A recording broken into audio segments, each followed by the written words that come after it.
교회는 얼마나 많은 성도가 모이냐도 중요하지만 그 성도 가운데 주님께 훈련된 얼마나 많은 주님의 일꾼이 있느냐가 중요합니다. 그래서 교회의 중요한 역할 중에 하나는 바로 성도들을 주님의 사람으로 잘 세우는 것입니다. 저희 교회에도 새가족들이 끊이지 않고 많이 오십니다. 오실 때 보면 초신자도 계시고 또 여러 사정 때문에 이사로 또 오시는 기존 신자들도 계십니다. 그럴 때 다양한 새가족들을 교회의 일원이 되게 하고 또 그들이 더 나아가서 교회의 중추적인 역할을 잘 감당하는 일꾼이 되기 위해서 교회가 어떻게 해야 될지 항상 고민이고 또 그것을 위해서 저희 교회도 노력하고 있습니다. 저희 교회만 그런 것이 아니라 초대교회에도 비슷한 고민이 있었습니다. 초대교회는 하루에 수천 명씩 전도될 만큼의 급성장을 이루었죠. 그러다 보니까 그 안에 동일한 수준의 사람만 들어오는 것이 아니라 유대교에서도 오고 이방인 중에서도 완전한 초신자들이 들어왔습니다. 이 모든 사람들을 어떻게 교회의 일원으로 그리스도인으로 세워나갈지가 초대교회는 아주 고민이었습니다. 그래서 그 고민을 해결하기 위한 두 가지 주장이 있었습니다. 첫 번째는 심판파가 있었습니다. 엄격하게 교육해서 사람들을 세워야 한다라고 심판을 강조하는 심판파가 있었고, 또 하나는 관용을 가지고 천천히 사람들을 가르쳐야 한다라는 관용파가 있었다고 합니다.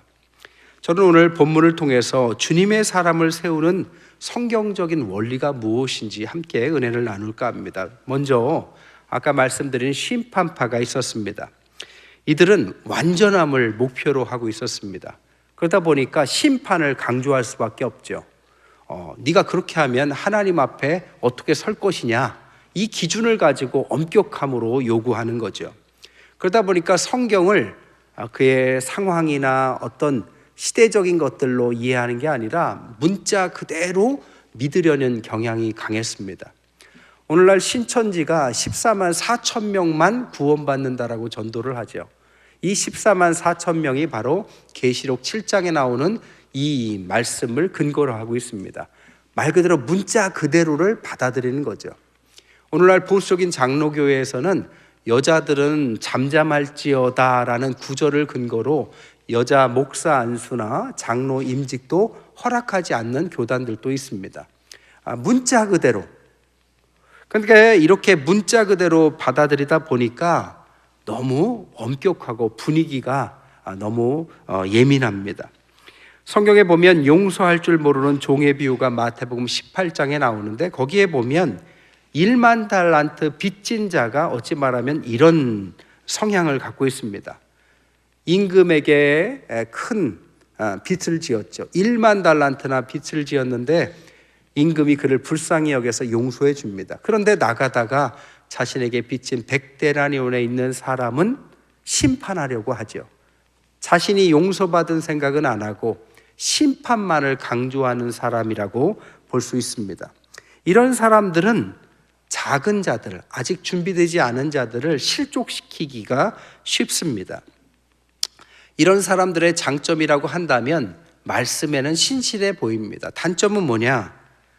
성경을 가지고 하나님의 권위를 앞세워서 자신이 하나님의 권위를 사유화할 가능성이 높다라는 것입니다. 그러니까 하나님의 말씀을 채찍으로 이용해서 하나님을 앞세워서 너 그렇게 하면 안 돼 하면서 하나님의 자리에 자신이 올라가서 사람들을 심판할 가능성이 높다라는 것입니다. 반면에 관용파가 있습니다. 관용파는 아까 말씀드린 것처럼 공동체의 화합을 추구하기 위해서 용서를 강조했습니다. 성경을 문자적으로라기보다는 본질적인 의미를 추구하기도 했습니다. 그 용서할 줄 모르는 종의 비유에서는 임금의 역할에 해당하는 거죠. 임금은 그 1만 달란트 빚진 자가 빚을 갚아라 하니까 그가 내가 자녀와 나의 모든 재산을 팔아도 못 갚는데 갚으려고 노력하겠습니다 라고 말하니까 불쌍히 여겨서 그의 모든 빚을 탕감해 주죠. 그리고 용서를 베풀어야 된다라고 생각하고 있는 아주 관용이 넘치는 임금입니다. 진정한 하나님의 사람을 세우는 원리는 이 초대교회가 사용한 세 가지 방법을 기억하는 게 중요합니다. 첫 번째가 뭐냐? 자신과 타인에게 다른 기준을 적용하는 것입니다. 자신에게 어떤 기준을 적용해야 될까요? 자신에게는 엄격한 기준을 적용하고 타인에게 대해서는 좀 관용적인 기준을 적용했다라는 것입니다. 마태복음 5장에 보니까 만일 내 오른 눈이 너로 실족하게 하거든 빼어내버리라. 내 백체 중 하나가 없어지고 온몸이 지옥에 던져지지 않는 것이 유익하며 만일 내 오른손이 너를 실족하게 하거든 찍어내버려라. 내 백체 중 하나가 없어지고 온몸이 지옥에 던져지지 않는 것이 유익하다. 비슷하게 마태복음 18장에도 만일 내 손이나 내 발이 너를 범죄하게 하거든 찍어내버려라. 장애인이나 다리 저는 자로 영생에 들어가는 것이 두 손과 두 발 가지고 영원한 불에 던져지는 것보다 나으니라. 만일 내 눈이 너를 범죄하게 하거든 빼어버려라. 하늘으로 영생에 들어가는 것이 두 눈 가지고 지옥 불에 던져지는 것보다 낫다. 물론 한쪽 눈만 뺀다고 모든 죄가 탕감받는 것은 아닙니다. 상징적인 표현이죠. 작은 것을 허용하지 말고 눈을 빼고 손을 자른 것 같은 결단을 통해서 너 자신을 엄격하게 기준을 세워서 하나님 앞에 지옥불에 떨어지지 않도록 노력하라는 그 기준을 자기 자신에게 엄격하게 적용하라는 것입니다. 반면에 타인에게는 이 기준이 관용적으로 적용하라고 나옵니다. 마태복음 18장 15절에서 20절 보면 타인이 형제가 죄를 범하거든 하면서 그 형제를 어떻게 해야 되는지를 설명하는데 한 번의 기회를 주는 것이 아니라 적어도 3번의 기회를 주고 있습니다. 첫 번째는 너와 그 사람과 상대해서 권고해라. 1대1로 만나서 그 사람이 잘못하면 그렇게 하면 안 된다라고 권고하라는 거죠. 만일 내 형제가 그것을 듣지 않으면 어떻게 하느냐? 두 번째는 2-3사람의 증인이 함께 가서 교회 형제 자매들이 함께 가서 그렇게 하면 안 됩니다 라고 두 번째 기회를 주라는 것입니다. 그럼에도 불구하고 그것을 듣지 않으면 3번째는 교회의 이름으로 공식적으로 그에게 문제 제기를 하고 하지 말라고, 그렇게 하는 게 좋지 않겠다고 이야기하라는 것입니다. 그럼에도 불구하고 듣지 않으면 그는 초대교회의 멤버로 해서 제함받았습니다. 하지만 자신에 대해서는 요만큼만 잘못해도 손과 발을 자르라는 엄격한 기준이 있었지만 타인에 대해서는 최소한 3번의 기회를 주라는 것은 관용을 가지라는 것입니다. 마태복음 18장에 나오는 용서할 줄 모르는 종의 비유에 봐도 죄 지은 형제가 1만 달란트라는 어마어마한 죄를 지어도 그가 그것을 돌이키기만 하면 횟수와 상관없이 그 죄의 크고 작음과 상관없이 그를 용서하라고 말을 하고 있습니다. 한마디로 말하면 초대교회는 자신에겐 엄격하게, 타인에게는 조금 헐겁게 관용적으로 기준을 가지고 사람을 세워나갔다는 거죠. 문제는 우리가 이것을 거꾸로 한다는 데 문제가 있어요. 자신은 죄를 지으면 아주 관대합니다. 하나님이 그것을 용서하실 거라고, 자신은 1만 달란트 죄를 지어도 용서하실 거라고 믿습니다. 근데 타인에 대해서는 요만한 것도 용납이 안 돼요. 뭘 좀 늦게 오거나 뭘 좀 못하면 탓을 합니다. 지적을 해요. 그러지 말라고 훈계도 합니다. 이게 얼마나 잘못하고 있는 걸까요? 만약 우리가 하나님 앞에 신앙적으로 우리 스스로를 엄격하게 시간도 늦지 않고 주일도 성수하고 헌금이나 헌신 생활이나 모든 것을 잘하고 있으면서 타인에 대해서는 좀 부족하면 괜찮다라고 말한다면 그런 사람을 우리는 어른스럽다라고 말할 것입니다. 그리고 존경할 것입니다. 근데 자신도 신앙생활 철저히 못하면서 새로 온 지 얼마 안 되는 사람한테 주일 성수는 물론이고 새벽 기도도 나와야 된다 이렇게 말한다면 그것은 좋은 권면이지만 얼마나 부담이 될까요? 그렇다고 새벽 기도 오지 말라는 뜻은 아니에요.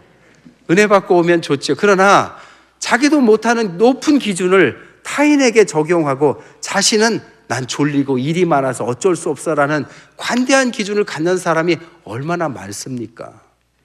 근데 초대교회는 그러지 않았다라는 것입니다. 두 번째는 초대교회가 어떻게 사람을 세워갔느냐?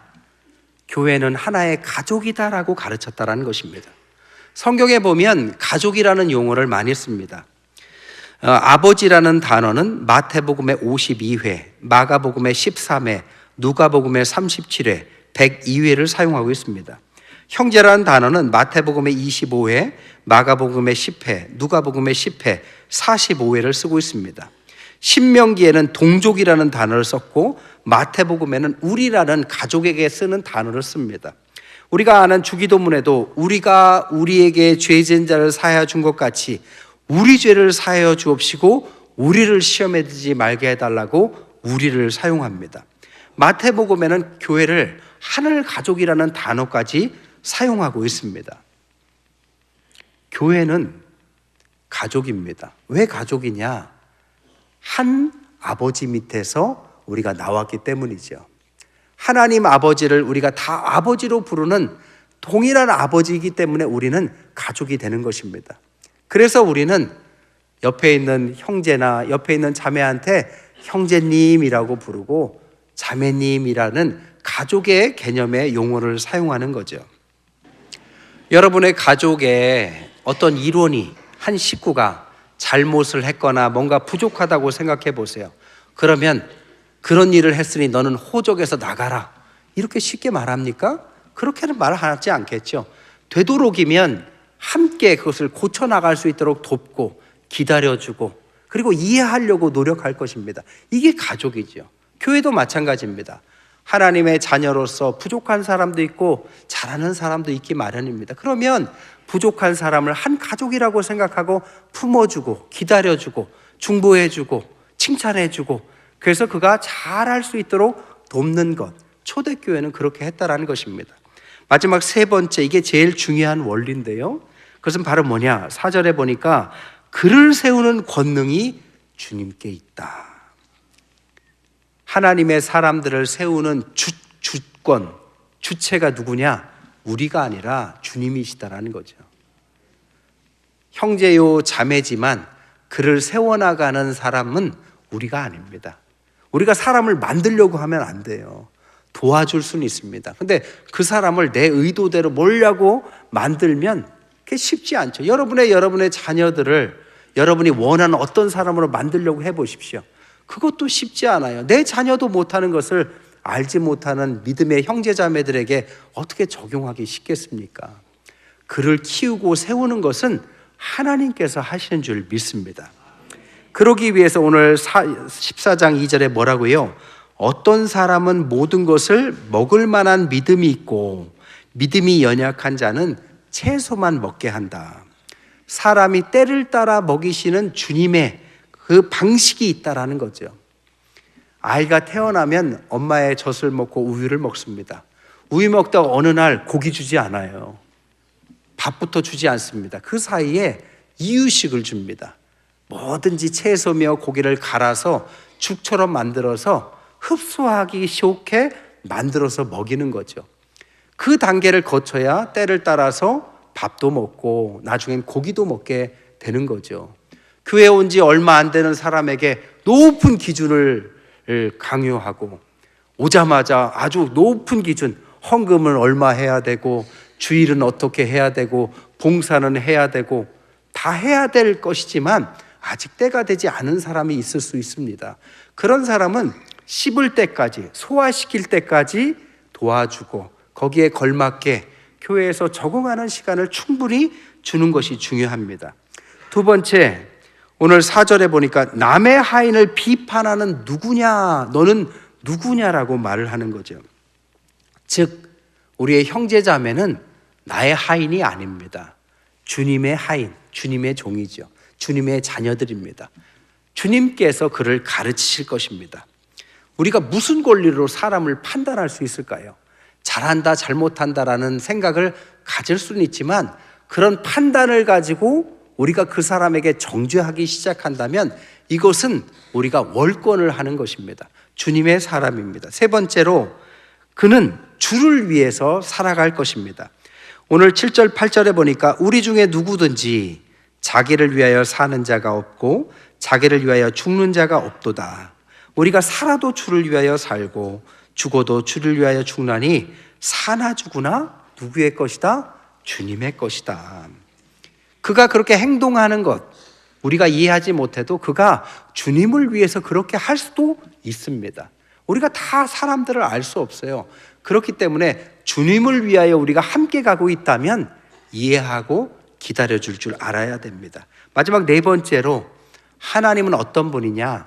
악을 선으로도 바꿀 수 있는 능력이 있으신 분입니다. 요셉은 그의 형들이 그를 팔아버리는 악을 행하죠.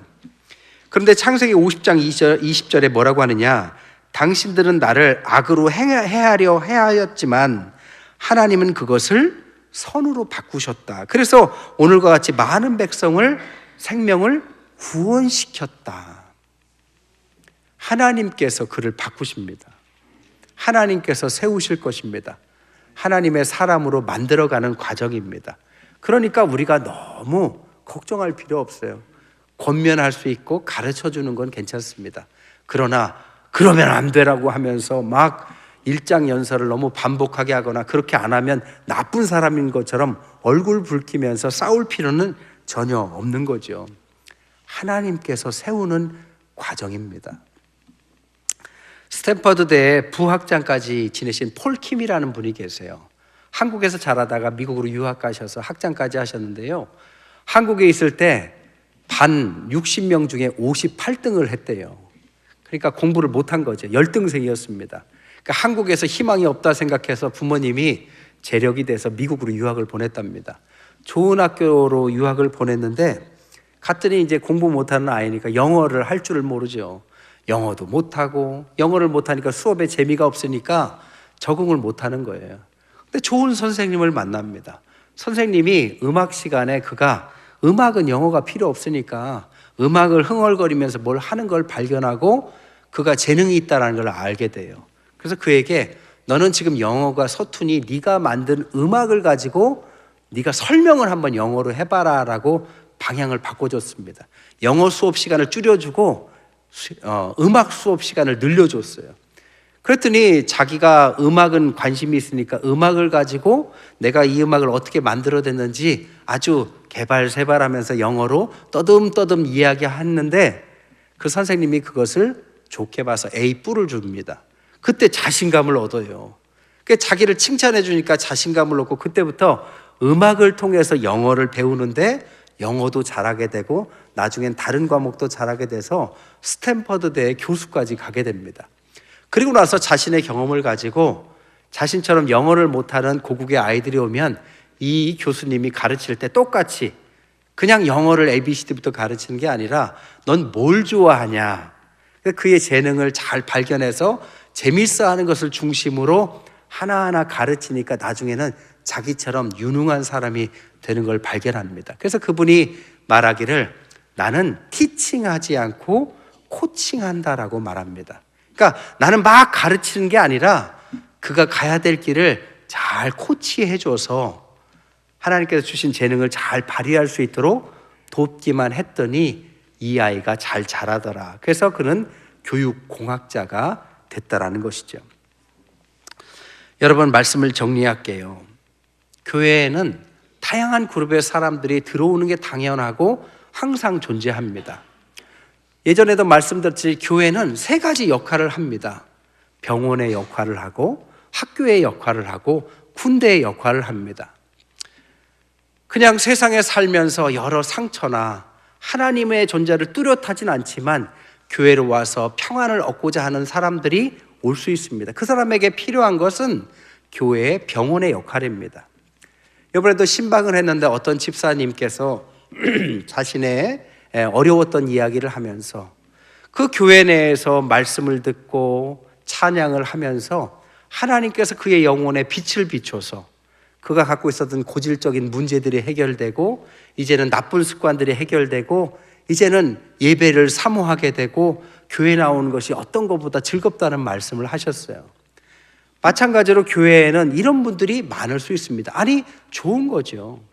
또 하나, 그렇게만 하는 것이 아니라 그 다음에는 교회 내에서 하나님은 누구신지, 성령님은 누구신지 성경의 말씀을 사모하면서 배움의 시간이 필요합니다. 아이들만 교육받는 게 아니라 어른들도 여러 교육 시스템을 통해서 교회의 학교와 같이 배우는 시간이 필요합니다.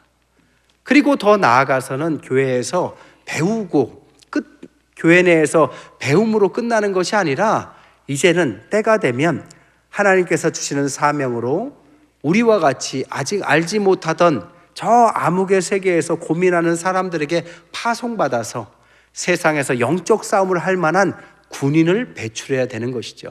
그런 사람에게는 기도하는 법, 훈련받는 법, 전도하는 법, 아주 첨예한 어떤 변증을 하는 법까지, 이단과 싸우는 법까지 공부해야 될 필요도 있는 것입니다. 문제는 뭐냐? 이 모든 사람들이 교회에 혼재되어 있다는 거죠. 병원의 단계에 있는 사람에게 넌 왜 학교를 안 가니?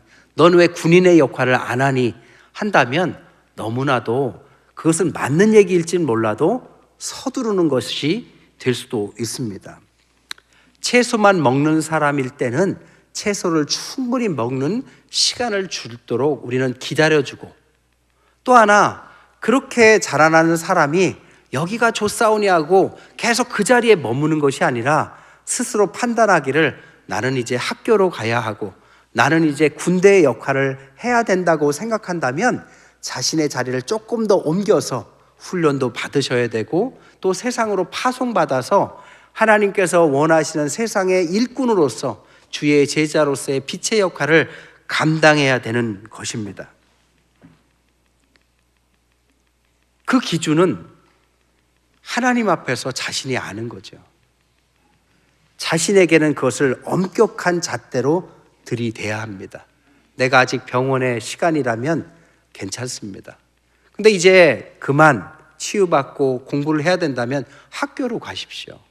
그리고 더 나아가서 하나님의 일을 해야 된다라고 생각한다면 주저하지 마시고 군대의 단계로 넘어가야 됩니다. 엄격하게 자신을 돌보고 하나님 말씀 가운데 서려고 해야 합니다.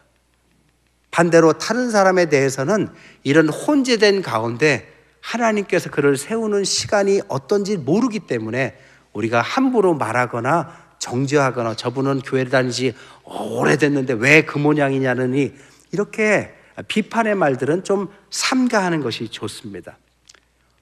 하나님은 하나님의 사람을 세워가길 원하십니다.